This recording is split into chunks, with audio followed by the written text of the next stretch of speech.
Well, hi, everybody. Welcome to Hot Mike. I'm your co-host, Bill Whittle. Hot Mike can't be here today, unfortunately.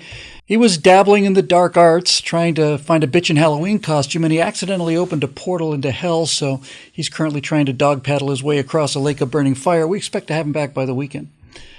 So let's go over the garbage train. There's some lighthearted parts to this news, but there's something really kind of serious in there. There's a message that's getting lost in all the noise, and I think people need to be made aware of it. So let's start with the lighthearted stuff first. And to back up, let's just go over what exactly happened.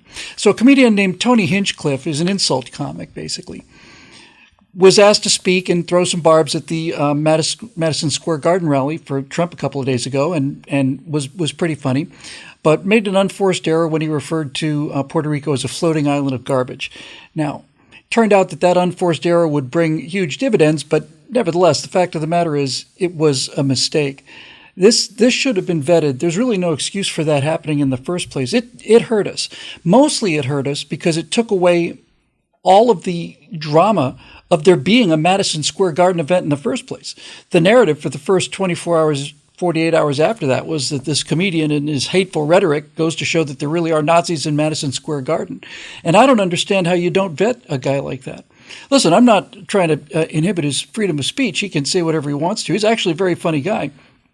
He wants to go to the Comedy Store, he can say whatever he wants to. But if I'm hiring him to do an event, I think I have a right to hear the routine and say, you know what? I don't know. If I'm hiring the guy to do an event for Chevrolet dealers, let's say, at a convention, and I say to him, hey, listen, throw all the barbs at Toyota and Ford you want to, but no jokes tonight about our electric vehicles because they're not going real well and a lot of guys are really hurting.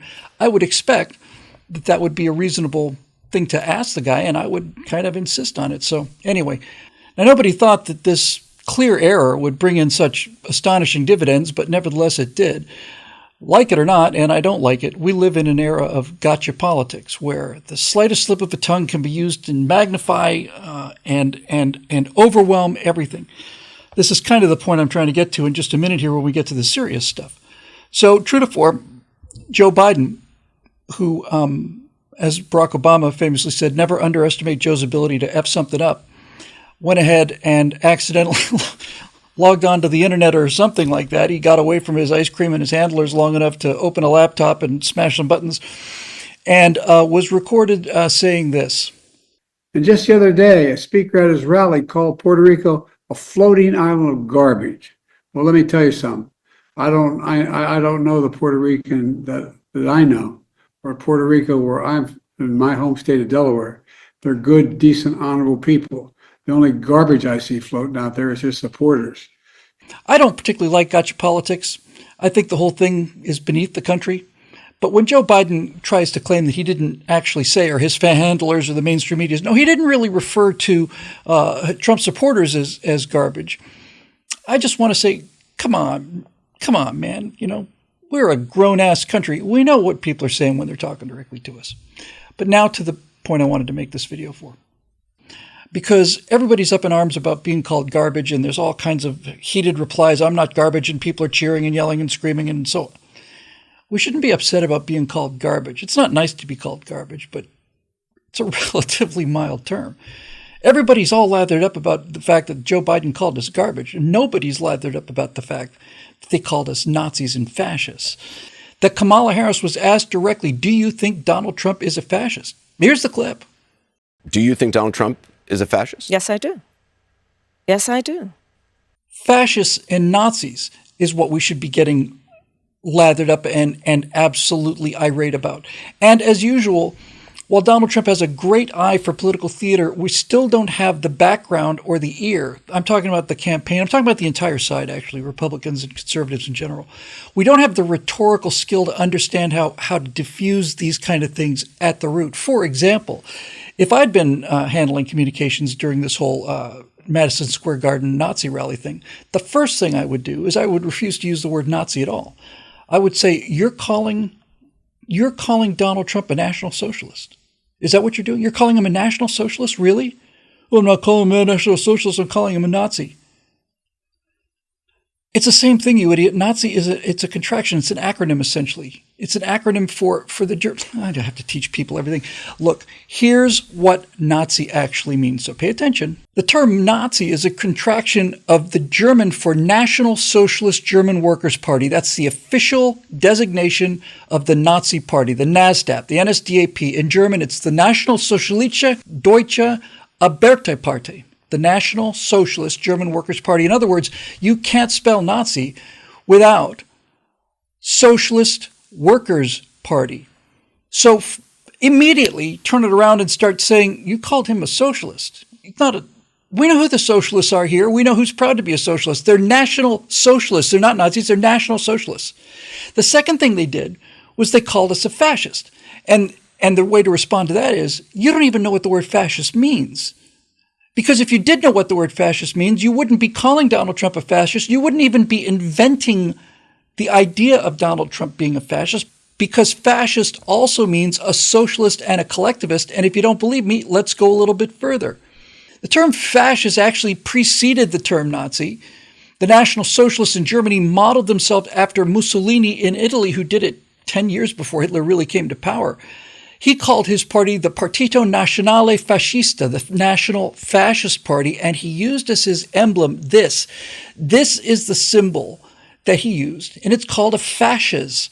A fasces is a bundle. It's Latin for bundle. In this case, it's a bundle of sticks, and the fasces is a collectivist symbol, meaning that an individual stick can be broken, but when we all come together, wrapped around by the bonds of a strong and powerful state, as a collective, we're unbreakable.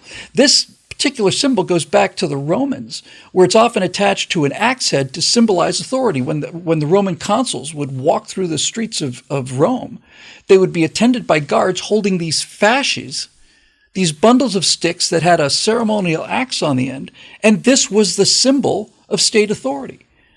And I have to tell you, I didn't realize this until fairly late in the game, but that symbol, the fasces, that Joe Biden accused Donald Trump of being a fascist. Well, here's a picture of Joe Biden standing directly in front of two fasces himself.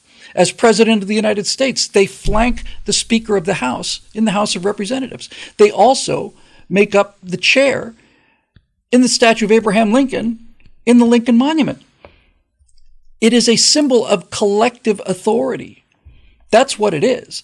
And to talk to the man who's representing individualism and a reduction of the power of the state, to call him a fascist is a contradiction in terms. It's an oxymoron, just like you are, Joe, without the oxy. So both the Nazis, the National Socialists in Germany, and the fascists, that'd be the totalitarians in Italy, both believed in a strong central state and total control over the economy. And in this, they had in common their relationship with their ideological brothers, the communists. Now, people say, oh, the communists are on the left and the Nazis are on the right. No, the National Socialist German Workers' Party, the Nazis, and the Union of Soviet Socialist Republic, the Soviets, are not opposites. I think it was Jonah Goldberg who said, no, it's Coke and Pepsi. They're both different flavors of the same thing. They're both totalitarian states where the state is absolutely primal over the individual and has complete control over the individual. Individual has no rights whatsoever. Nazis, fascists, and communists all have the same things in common. And I'll tell you something else that's a little interesting for Democrats to be bandying around those terms, because Democrats feel the same way as the Nazis and the fascists and the communists do, and I can prove it by showing you right now my patented matrix of garbage. So let's go over the garbage matrix real quick and see how all this stuff actually lines up. So let's lay them out, shall we? In our garbage matrix, we have the Nazis, the National Socialists of Germany. We have the fascists, the totalitarians from Italy. We have the communists, the economic socialists from the Soviet Union. We have the Democratic Party of the United States, and then we have MAGA, the Make America Great Again movement. Let's see how these things all fit out in the matrix of garbage. Let's start with the idea of collectivism. Are they collectivists? Well, let's see. The Nazis, yes. The fascists, yes. The communists, yes. The Democrats, yes. MAGA, no. Okay. Are they in favor of disarming the population? The Nazis, yes. The fascists, yes. The communists, yes. The Democrats, yes. MAGA, no. Are they in favor of curtailing free speech and limiting free speech? The Nazis, yes. The fascists, yes. The communists, yes. The Democrats, yes. MAGA, no. What about the handy idea of having your very own state-controlled news media? The Nazis, yes. The fascists, yes. The communists, yes. The Democrats, yes. MAGA, no. What about rule by elite instead of rule by the common man, the common people? The Nazis, yes. The fascists, yes. The communists, yes. The Democrats, yes. The MAGA Republicans, no. Centralized power held in the capital. The Nazis, Berlin, yes. The fascists in Rome, yes. The communists in Moscow, yes. The Democrats in Washington, yes. MAGA, no. How about criminalizing political opponents? Well, the Nazis, yes. The fascists, yes. The communists, yes. The Democrats, yes. You can look at Mar-a-Lago and you can look at Donald Trump's multiple trumped-up charges. Absolutely, they believe in criminalizing their political opponents. What about MAGA? No. Donald Trump could have put Hillary Clinton in jail and he didn't. And among many other criminals, he decided it would be better for the country not to do that. You can see that sort of doesn't really match the rest of the program here. And finally, which one of these parties put their internal enemies into camps? Actually deported their own citizens into camps. Well, the Nazis, yes. The fascists, yes. The communists, yes. The Democrats, yes. You could thank FDR for that over Republican opposition. And MAGA, no. So there's your matrix of garbage. There it is. Notice anything that stands out as being a little bit different than the flow here? The nerve of the Democrats to refer to MAGA Republicans as either Nazis or fascists is beyond my understanding. It's as plain as day, and there's no way around it.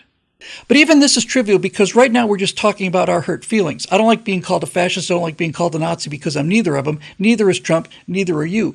But much, much, much more importantly is this.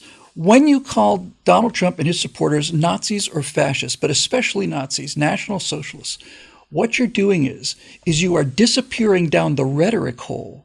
6 million human lives that were exterminated in gas chambers all throughout the Nazi regime in terms of 6 million Jews and probably another 6 million homosexuals, people with mental disabilities, gypsies, all of them went down into gas chambers and they never came out again. And by saying that that great mass crime is the moral equivalent of disagreeing with somebody, when saying that the man who orchestrated the mass murder of 12 million people in a factory of destruction is exactly the same as somebody who you disagree with politically because he might want a smaller government or you don't like his hair. You have taken those victims of Nazism and evaporated them into meaninglessness. Take a look at this. You know what this is a picture of? It's from the gas chambers at Auschwitz. Those are the marks left by human fingernails scratching against reinforced concrete. People tearing their fingernails off of their hands. When you torture somebody, you rip off their fingernails. It's about the most painful thing you can do. These are the marks of people who have ripped their own fingernails off of their own hands in a desperate effort to climb out of a gas chamber. So if you want to call Donald Trump a Nazi and his supporters Nazis and fascists, when I see people trying to get out of Madison Square Garden and get away from the Trump rally by ripping off their fingernails, by trying to climb off reinforced concrete walls and get up and out of there, then I'll start taking you seriously. Until then, you're nothing but low-life historical deniers who have, as usual, taken something that is sacred and deserving of protection and conservation. In other words, taken the magnitude of this crime and reduced it to a short-term, cheap, lying, inaccurate, political 10-cent ploy. It's a pathetic and sad disgrace. And if the Republican Party and the MAGA movement in general had somebody who really, really, truly understood rhetoric, then there would not be a Jewish person left in America who'd be voting Democrat after you pointed out to them that what they have basically done by calling Donald Trump a Nazi and calling his supporters Nazis and fascists is they have disappeared the greatest single crime that the West has seen in the history of civilization, and they have turned it into a party joke, into a Halloween costume. He's cartoon Hitler now. Hitler means nothing. There's no more final solution. There's no more death camps. There's no more extermination centers. There's no more Treblinka, no more Sobibor. None of it. It's all gone. It's all disappeared into the rhetoric hole now. It's just something you call somebody you don't like. And this is the garbage that needs to be addressed. Not being called garbage. I can take being called garbage. Calling me a fascist, calling me a Nazi, those are fighting words. And I mean to keep them that way. And you need to keep them that way by spreading this video around and showing people the nature of the crime that accusation caused. Not the garbage accusation, that's trivial, that's nothing. Call us a Nazi to our face and see what happens. Call us Nazis and fascists to our face and see what happens. Because some of us know what those words mean and know what those people did. We'll see you next time right here on Hot Mic.